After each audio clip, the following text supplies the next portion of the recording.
Muito bem. Boa noite a todos. Boa noite para os meus alunos na sala Zoom. Boa noite para os meus convidados no YouTube. Espero que todos vocês estejam bem, assim como seus familiares. Como de costume, né, comecemos a nossa sessão de terças-feiras, 19 horas, pontualmente. Antes, só respondendo, agradeço os feedbacks, né, o retorno muito positivo aí. E só respondendo duas perguntas bem interessantes que me fizeram, né, são as seguintes. A primeira é se a gente vai abordar aqui exercícios de data sufficiency. A resposta é sim. Inclusive, eu pretendo começar já na semana que vem. Provavelmente na semana que vem eu vou escolher vários problemas que sejam representativos do método e só serão discutidos problemas de data sufficiency. A partir da semana seguinte, aí sim, provavelmente eu vou fazer como no GMAT, né? Eu vou intercalando problem solving e data sufficiency, dando mais ênfase, digamos, em data sufficiency, em problemas que costumam cair no formato data sufficiency, ideias, né, que são cobradas no formato data sufficiency, e problem solving com o seu respectivo modelo. Ou seja, não vai ser 50-50, porque tem tipos de exercícios que são mais propensos a um método, a um formato do que o outro. E a segunda pergunta, que tem a ver com a primeira, é se nessas masterclasses eu vou cobrir todos os conteúdos. A resposta é não, porque o objetivo, obviamente, eu sou uma pessoa transparente, de oferecer essas sessões é para dar a oportunidade às pessoas de poderem comparar, de poderem perceber que a minha proposta realmente é bastante diferente dos métodos tradicionais, mundialmente falando. Mas o GMAT é de natureza competitiva, a sua nota é função do seu desempenho frente aos seus colegas, em particular os seus colegas brasileiros, em particular em relação aos meus alunos. Então seria, digamos, deselegante que eu, digamos, cobrisse os conteúdos, ou eu teria que fazer isso de uma maneira muito superficial em cada um deles. E sem nenhum tipo de vontade de ser deselegante, mas se eu cobrar todos os conteúdos de uma forma mais superficial, talvez a pessoa vá com razão se perguntar por que ela tem que aprender de um modo diferente se os exercícios são fáceis. Então, dá para eu fazer do jeito que as pessoas costumam ensinar. E a pessoa tem razão. Então, uma decisão que eu tomei foi a seguinte: eu vou resolver problemas de um nível alto, pelo menos à medida que as sessões vão avançando, né? Sempre no final de cada sessão eu pretendo resolver pelo menos um exercício mais interessante, só que sempre sobre os conteúdos iniciais. Assim eu respeito, né, o diferencial competitivo dos meus alunos e, ao mesmo tempo, eu espero convencer outros de que talvez valha a pena entrar no barco se, eventualmente, vocês precisam de uma preparação diferenciada. Tá? Ou seja, existe uma componente de marketing, eu acho que isso não é vergonhoso, acho que se outros profissionais têm bons cursos, eles também deveriam se expor, eles também deveriam resolver problemas, eles deveriam falar sobre a metodologia deles. Mas, obviamente, eu só posso responder por mim, tá bem? Então está explicado, a primeira resposta é sim, haverá problemas de data sufficiency, e a segunda é não, eu não vou cobrir todos os conteúdos, porque eu não acho que seria razoável, e já que eles já são profundamente abordados dentro do material, tá bom? Muito bem, espero contar com a compreensão de todos. Vamos começar com o primeiro problema, espero que vocês já estejam com papel e lápis. Deixa eu dividir aqui a tela, compartilhar, né?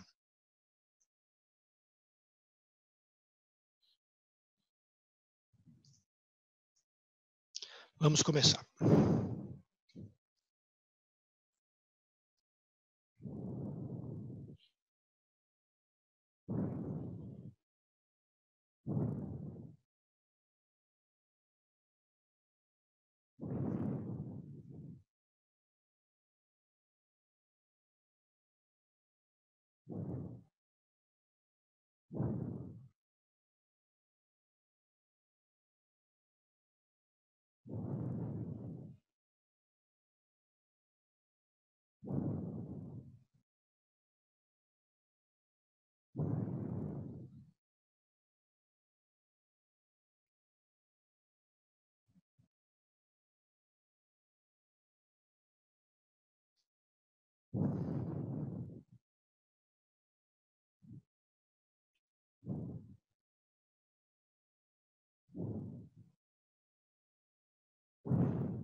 Muito bem.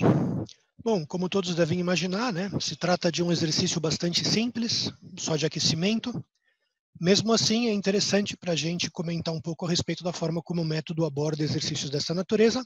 E nesse sentido, como vocês vão perceber, não é muito diferente da forma que outros colegas fazem. Ou seja, como eu gosto de dizer, o método não é um oposicionista. A gente não faz diferente. A gente faz aquilo que a gente julga mais razoável. Então, como eu brinco, né, com os meus alunos, eu sempre gostei de usar o cabelo muito curto, digamos quase careca. Em alguns momentos eu estou na moda, em outros momentos eu não estou. Eu escolho a forma de cortar o meu cabelo independentemente disso. Aqui a gente vai fazer uma solução que eu acho que qualquer colega meu assinaria embaixo, e eu também acho que é a mais adequada para esse problema. Tá bem? Então, primeira coisa, vamos colocar o nosso foco. Nosso foco é calcular o quê? A, a área resultante é que porcentagem da área original. Então, S eu sempre uso para surface, né, para área final sobre a área inicial, quanto dá. Isso representa a porcentagem desta que é dada por esta, certo? Porque essa é a referência, essa é a base de cálculo, e esse é o valor em relação ao qual eu quero ver quanto ele representa do de baixo. Não vou entrar em mais detalhes quanto a isso, que é o conteúdo da nossa aula 2. Mas o fato é que exatamente isso que o examinador pede, eu coloquei de uma forma codificada. Se você tem um pouco de dificuldade em perceber que é exatamente isso, tem aqui uma álgebra que talvez te ajude.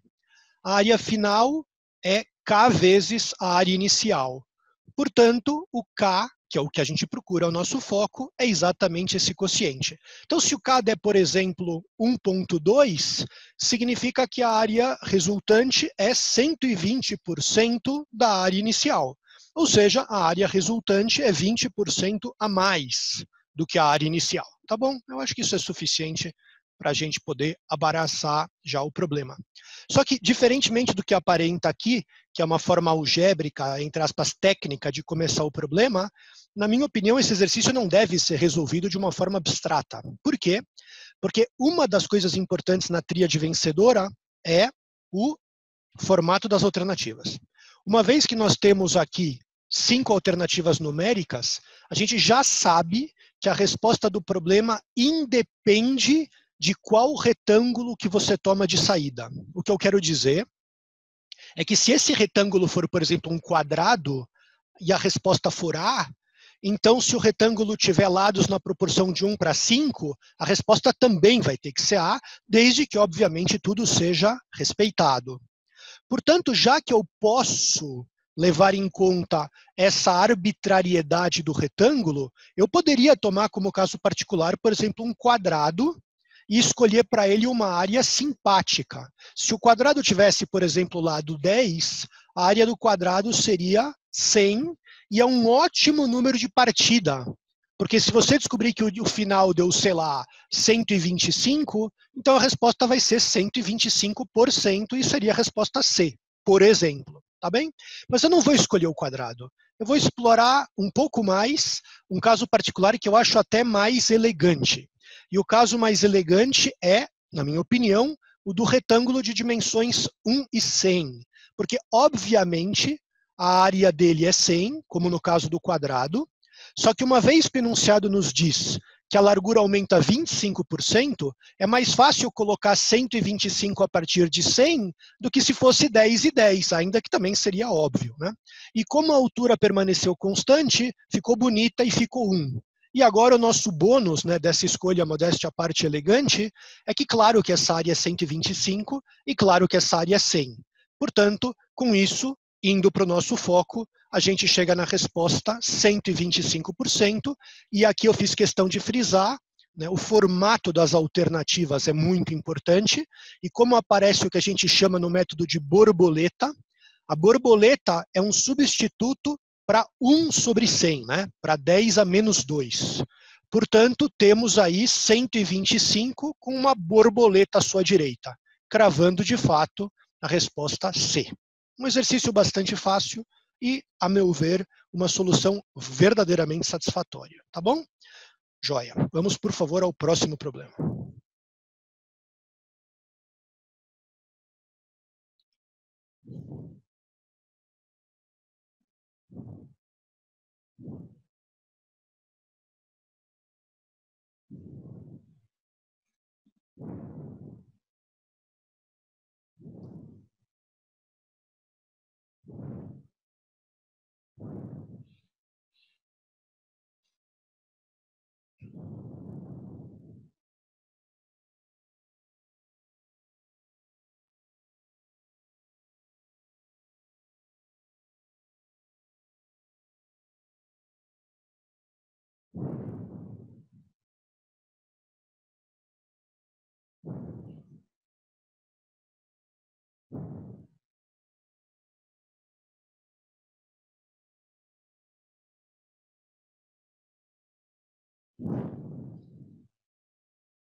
Muito bem.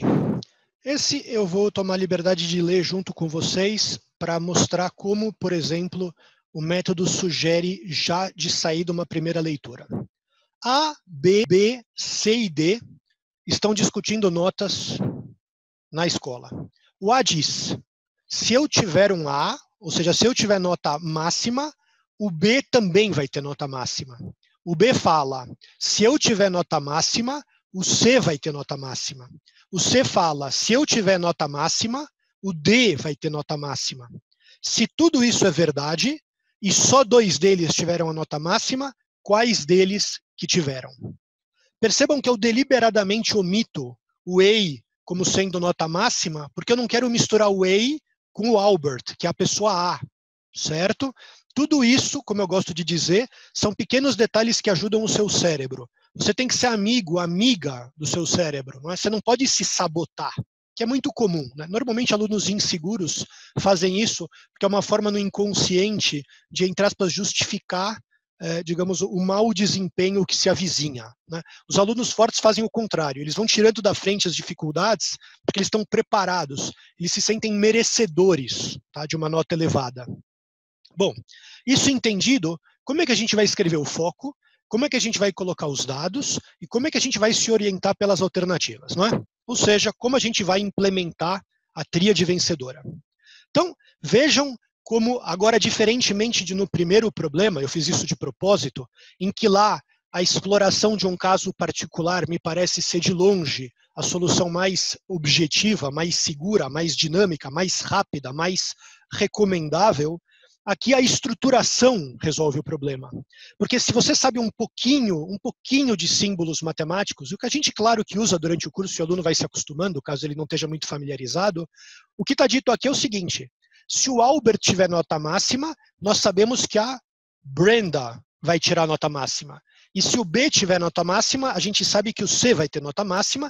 E se o C tiver nota máxima, o D vai ter nota máxima. Isso já encapsula, em termos estruturais, por exemplo, a propriedade de que se o B tiver nota máxima, então esses dois terão. Porque eu sei que o C terá, como está dito aqui, ó, Brenda, if I get an A, Carl will also get an A. E como Carl get an A implies quem é o Deborah gets an A, isso significa que tudo isso matematicamente já me garante todas essas implicações. E uma vez que essa estrutura esteja pronta, eu nem preciso escrever o foco de uma maneira explícita, porque a resposta é imediata. Uma vez que o examinador fala que tudo isso é verdadeiro, que essas implicações são verdadeiras, e a gente sabe que somente 2 pessoas receberam nota máxima, elas têm que ser o C e o D. Aqui eu até coloquei, né, de uma forma wording, né, o foco, porque uma coisa também que eu percebo por experiência é que muitos alunos ficam tentando matematizar, entre aspas, tudo. Isso eu nunca sugeriria. O meu curso é bastante técnico, mas isso não significa que eu sou o primeiro cara a recomendar que você só use matemática e no sentido mais estrito. Isso alguns colegas meus costumam usar como contra-propaganda, né, ao meu curso, né? Alguns mencionam, não, porque não é matemática, você não precisa usar matemática, não precisa fazer cálculos. Escutem, eu nunca disse que a prova é só matematizar, matematizar, matematizar. O que eu digo, a prova é, em grande parte, estruturar. E isso, na minha opinião, está muito bem estruturado. Então, se eu tenho que escolher exatamente 2 dessas letras como garantidamente verdadeiras, ou seja, o Carl ganhou letra máxima, nota máxima, e Deborah ganhou letra máxima, claro que são essas 2 que eu vou escolher. Por quê? Porque se eu escolhesse, por exemplo, B, eu já teria que carregar junto com ele os outros 2. Então, eu já teria 3 pessoas. certo? E o A nem se diga, né? O A já estaria junto com ele mais 3. Ou seja, se o A tiver nota máxima, todos os 4 terão necessariamente. Portanto, um exercício imediato, a resposta correta é C. E a única razão de eu ter colocado o problema aqui é para tentar mostrar para vocês como eu chamo da respiração do GMAT. É o yin e o yang, né? É a sacada de um caso particular e que se intercala com a estruturação de um problema levemente mais abstrato, que depois se estrutura com um problema em que você tem que ser capaz de equacionar. Depois com um problema que você tem que usar propriedades de divisibilidade. Depois com um problema que você tem que determinar se você vai ter, por exemplo, combinações para calcular, por exemplo, probabilidades. Essa é a beleza do GMAT. Essa flexibilidade que vocês têm que desenvolver e que tem que estar embutida na preparação que vocês estão fazendo, mesmo que vocês estejam estudando sozinhos. Tá bem? Tem muitos alunos, por experiência, né, de depois virem aqui, não, olha, eu pegava o fórum e eu ficava resolvendo todos os problemas de jobs que eu encontrava lá. Isso não adianta, porque você tem que fazer um todo coeso, né? Você tem que ir progredindo nas suas fraquezas e aprofundando as suas competências, né? Na minha opinião, essas tentativas de ficar ticando um ou outro assunto, em geral, elas não acabam tendo resultados muito positivos. Mesmo porque não são nos assuntos que você tem dificuldade que a sua nota vai ser bloqueada, né? São naqueles que você imagina que seja forte, mas que na hora que você seja submetido a problemas, o examinador consiga detectar os seus calcanhares de Aquiles, tá bem? Então vamos ao próximo problema.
Muito bem.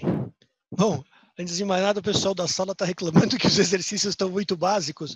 Bom, tudo bem, mas calma, eu estou dando só um pupurri, né, das ideias. Não esqueçam que, eventualmente, as pessoas que estão nos assistindo no YouTube não são as mesmas pessoas das semanas anteriores, né? Eu preciso começar sempre de uma maneira bastante acessível, até mesmo para que as pessoas achem que vale a pena vir e recomendar essas sessões para colegas, tá bem?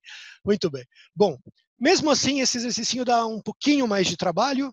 Vamos a ele. O que diz o problema, né? Se o William receber 10x moedas, percebam que para mim 10x é um valor, né? Ainda que eu não saiba o valor de x, ele é um parâmetro do problema. Então não é para considerar isso uma incógnita, né? Não é para considerar isso uma variável no sentido de algo a ser procurado, né? Isso é um dado, tá bem? Então, se ele recebeu 10x moedas, então ele ficou com 5y mais uma vezes a quantidade que ele tinha originalmente. A pergunta é quantas ele tinha originalmente em termos de x e y, tomando o devido cuidado de que pode não ser nenhuma das 4 alternativas iniciais, tá bem? Então vamos aplicar o método, a tríade. Primeira coisa, o que eu quero? Eu quero escrever o número de moedas, C de coins, tá certo? Eu recomendo que você use letras que estejam diretamente associadas ao texto. Eu não usaria M de moedas, eu usaria C de coins, certo? Quanto menos associações exógenas o seu cérebro precisar fazer, melhor. Tá? Não dê trabalho ao seu cérebro, facilite a vida dele. Então eu quero escrever o número de moedas original em função de x e de y, certo? está codificado, satisfatório, e agora eu tenho que escolher qual abordagem que eu vou adotar. Esse exercício, que é o terceiro, né, da sessão de hoje, eu resolvi fazer um híbrido. Vamos falar a respeito de picking numbers, que é uma das técnicas mais queridas, né, pelos métodos tradicionais americanos, e, portanto, sem nenhuma crítica aos meus colegas, né, que dão aulas aqui no Brasil. Em geral, essa é uma das ferramentas mais enaltecidas, né, porque ela evita a álgebra, né, e muitos alunos se sentem incomodados com a álgebra. Eu vou fazer comentários a respeito disso na continuação do problema, ainda que seja absolutamente respeitável. Então, como é que a gente faria o picking numbers? Por exemplo, escolhendo para x e para y valores iguais a 1 e 1.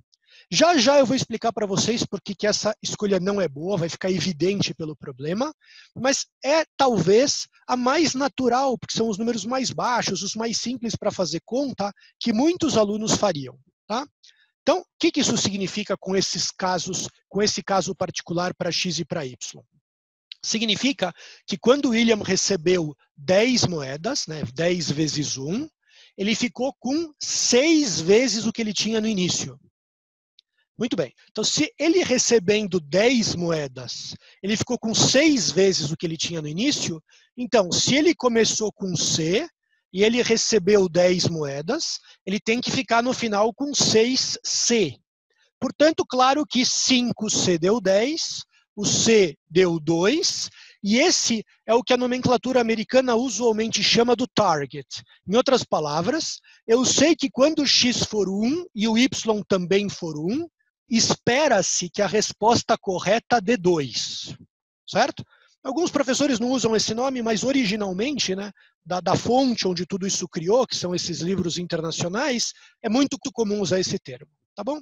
Então, o que eu vou fazer? Eu vou pegar a alternativa A, vou ver se 10 vezes 1, que multiplica 6, dá 2. Não deu. Como não deu, é certeza que a alternativa A está errada, porque ela tinha que dar certo em qualquer x e y que tenha um sentido. No problema, claro, no contexto. Em particular para 1 e 1. Portanto, eu já descarto a alternativa A. Mas vejam o que vai acontecer agora. Se você substituir 1 e 1, você vai obter 6 décimos, que não é 2. Então, estamos felizes, porque nós descartamos a alternativa B. Porém, a alternativa C e a alternativa D estão coerentes, digamos assim, com o meu target. Isso significa que eu não consigo descartá-las com o caso particular que eu escolhi. A sugestão, normalmente, nas metodologias, e claro que ainda tem a terceira, né, que é a terceira possibilidade, que é essa última. Em outras palavras, pode ser que a resposta seja sempre C, ou pode ser que eu escolha um outro valor para X, ou um outro valor para Y, ou eventualmente, né, claro, um outro valor para os dois, e o C continue batendo, mas dependendo dos valores que você escolha para X e para Y, deixe de bater. E aí você tem que clicar a alternativa Ernesto. Ah, Fábio, vai, não vamos exagerar, Fábio. Se eu experimentar mais uns 2 ou 3 pares ordenados aqui e der sempre a resposta C, convenhamos, vai, eu vou estar seguro.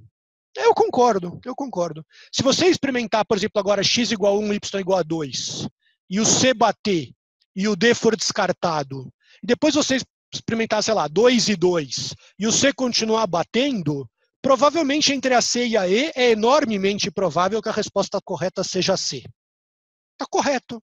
Quer dizer, está satisfatório, né? Matematicamente não, mas aqui não estamos para discutir matemática, eu concordo. Estamos aqui para performar bem em alto nível no GMAT. Agora, o que eu queria mostrar para confrontar tudo isso que eu discuti com vocês até agora é a solução real, né? A solução algébrica. A solução que não foge desse tipo de exercício que, convenhamos, é bastante elementar, né? Então, o que a gente vai escrever? A gente vai escrever que a quantidade original, certo? Que é o que eu quero expressar em função do x e do y, mais 10x moedas, precisa dar 5y mais uma vezes a quantidade original. Em outras palavras, vamos deixar agora o que tem C por um lado e o que não tem para o outro, porque eu quero isolar C. Ou seja, eu quero escrever C em função do resto. Moral da história, 10x fica parado. Esse daqui eu jogo para lá, ou seja, eu subtraio C de ambos lados. E continuemos aqui em cima. Acabei de descobrir o quê? Que 10x é igual a 5yc mais c menos c, ou seja, 5yc, está aqui. E claro que eu tenho que isolar o c, portanto, assumindo que o y não é zero, certo? Eu vou descobrir que 10x sobre 5y é o que eu procuro, e a resposta vai diretamente, de fato, para o c, sem precisar ficar experimentando números, sem precisar experimentar um novo par, se você ficar com mais de uma alternativa. Sem você ficar com medo da alternativa Ernesto, se ela aparecer, digamos, na prova e você não conseguir descartá-la através de exemplos numéricos, porque não dá para descartá-la, né? Pelo que eu expliquei antes, digamos, de começar esse segundo modo. Então, o que eu gostaria de deixar para vocês, a caráter de racional, para que vocês pensem um pouco, é se isso daqui não é suficientemente rápido, suficientemente simples e suficientemente seguro para que isso não seja tão satisfatório. Será que isso merece tanta valorização quanto, eventualmente, metodologias no mundo inteiro clamam? Na minha opinião, a única grande vantagem disso daqui é que a pessoa não precisa saber fazer isso. E agora eu vou fazer um comentário deselegante. Se você não sabe fazer uma coisa como essa, montar essa igualdade e depois isolar o C, você tem muitas esperanças de que numa prova adaptativa você vai ter uma nota considerável? Isso é um otimismo bastante exacerbado, na minha opinião. Mas, com todo respeito, é só a minha opinião. Tá bem? Agora sim, vamos para um problema mais interessante, que vai exigir de vocês, na minha opinião, um pouquinho mais de flexibilidade e de criatividade.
Muito bem. Bom, a primeira coisa que eu gostaria de comentar a respeito desse exercício é que, normalmente, os alunos comentam que ele é bastante fora da caixa, né? É difícil você encontrar problemas no GMAT com esse tipo de estrutura, e isso, em parte, é verdade. Existem alguns que têm mais ou menos essa natureza, que entram no tópico de análise combinatória, porque lá, em determinadas configurações, existem algumas leis, né, que permitem a vocês usarem propriedades matemáticas, né, princípios de contagem que a gente aborda no curso. Mas esse não é um caso. E a primeira pista de que a gente não está lidando com um problema que seja pelo menos naturalmente, facilmente matematizável, é o tamanho das alternativas que são oferecidas pelo examinador. O que eu quero dizer com isso? Lembrando que na tríade vencedora, ou seja, o backbone, a espinha dorsal do método, as alternativas fazem parte integrante do problema, do que você precisa, digamos, se preocupar. Quando você tem um problema de contagem, eu quero saber quantas rotas você tem de A para C, respeitando esses sentidos aqui, digamos, das ruas, e você vê que as alternativas são todas numericamente baixas, ou pelo menos, sei lá, 3 ou 4 delas, aqui no caso todas são, né? Isso, em geral, é uma forma do examinador sugerir que você adote uma postura menos técnica e que a gente chama de braçal organizado. Em outras palavras, a gente vai fazer uma contagem no sentido mais simples, mais infantil. A gente vai enumerar os caminhos possíveis, só que isso é o braçal. O organizado é para evitar com que a gente conte algum caminho mais de uma vez ou deixe de contar um caminho, que são os dois grandes erros da análise combinatória, né, da contagem, que é contar duplicidades ou evitar algum caso que precisava ser incluído.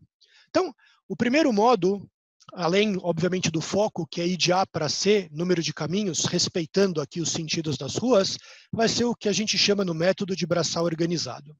E para conseguir fazer isso com elegância, na minha opinião, vale a pena vocês notarem que, por exemplo, a forma mais simples de vocês eventualmente administrarem as chegadas em C é olhando para o problema, entre aspas, do back to the future, né? Olhando para o problema, digamos, voltando para trás. Em outras palavras, de quantas maneiras a gente pode chegar no C? A resposta é só partindo do H. Então eu resolvi criar um código para esse exercício que é assim, ó. Eu chego no C somente vindo do H. Vejam, só vindo do H. Por quê? Porque do J eu não posso vir para o C, porque eu não tenho esse sentido, certo? Então, a vinda imediata precisa acontecer a partir do H. E o H? Como ele pode ser a chegada imediata de alguém? Ele pode ser a chegada imediata de alguém do Ernesto e pode ser a chegada de alguém do Gregório. Ele não pode ser a chegada imediata do Jacó, porque o sentido está errado. Portanto, estruturalmente, só dois modos para se chegar em H. E agora, quantas formas eu tenho para chegar no Ernesto? Percebam que eu só posso chegar no Ernesto de forma imediata a partir do Arnaldo, porque o Davi e o Gregório estão em sentidos errados. Portanto, só o Arnaldo chega no Ernesto, certo? E agora é a vez do G. De quantas formas eu chego no Gregório? O Gregório pode ser atingido em uma etapa pelo Ernesto, pelo Davi e pelo Francis, certo? Então, tem 3 maneiras. Agora, o E já foi, então eu não preciso reavaliá-lo.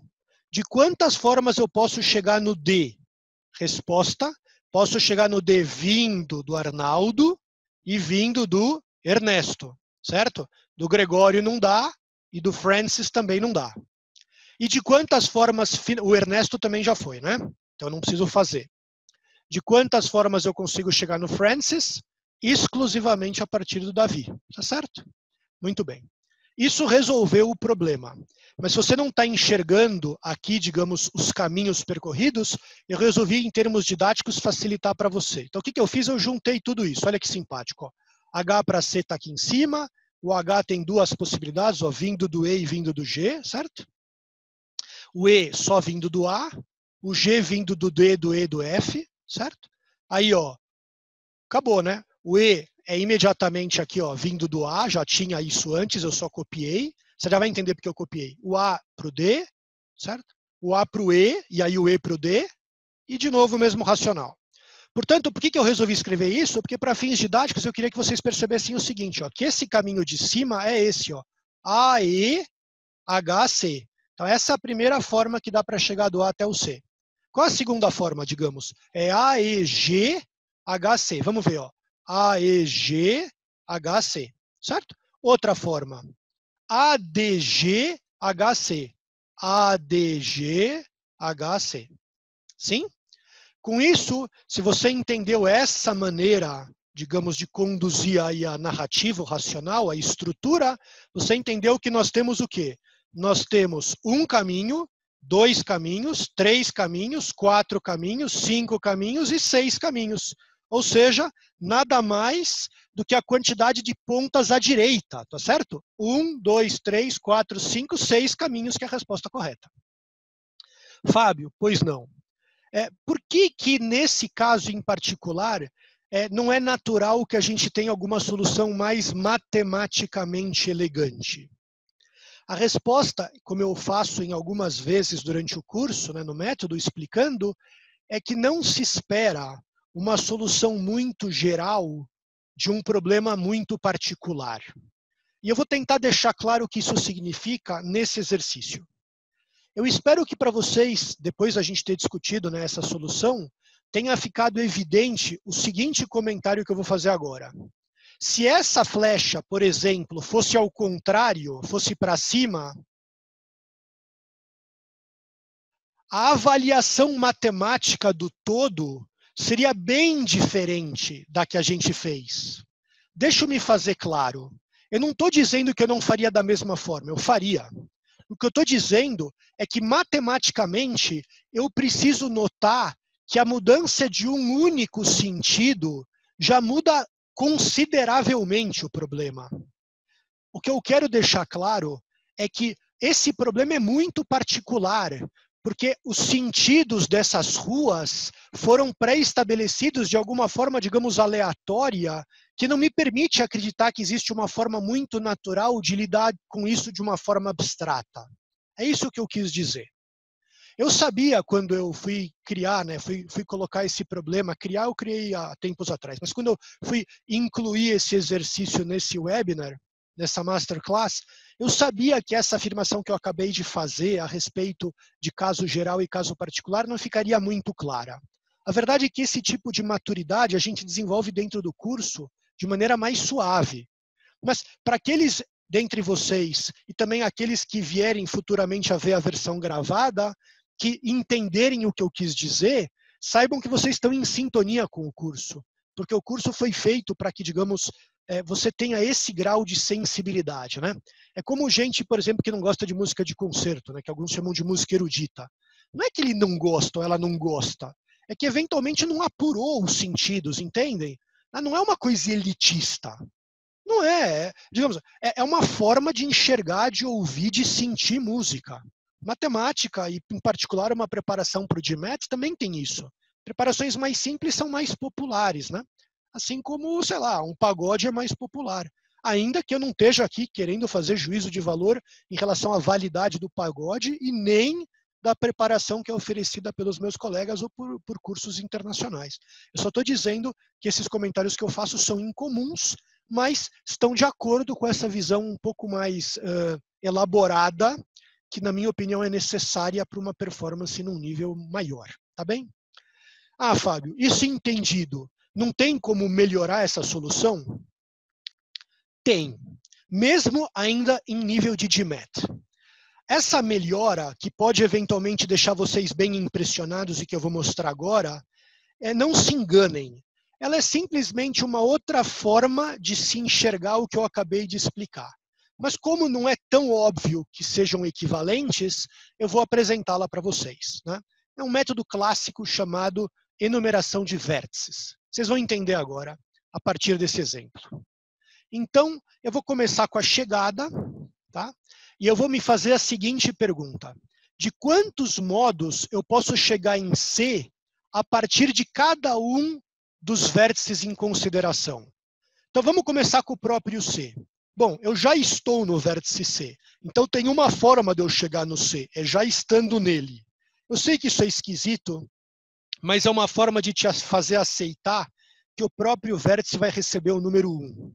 Tá? Isso é uma convenção usual em problemas de numeração, como é o caso que eu estou apresentando agora. Tá?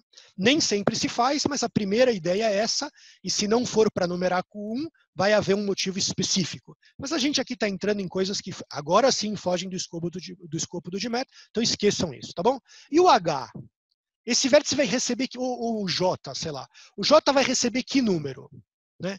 De quantos modos eu consigo chegar em C a partir do J? A resposta é nenhum. Por quê? Porque a partir do J eu não consigo vir para o C. Então ele recebe o número 0. A mesma coisa acontece com o I. Eu não consigo chegar no C a partir do I. Ok? Por quê? Porque ele só está sendo um vórtice, né? Ele só está sendo uma chegada, né? Um ralo. Né? Ele não está sendo uma fonte. Tá bom?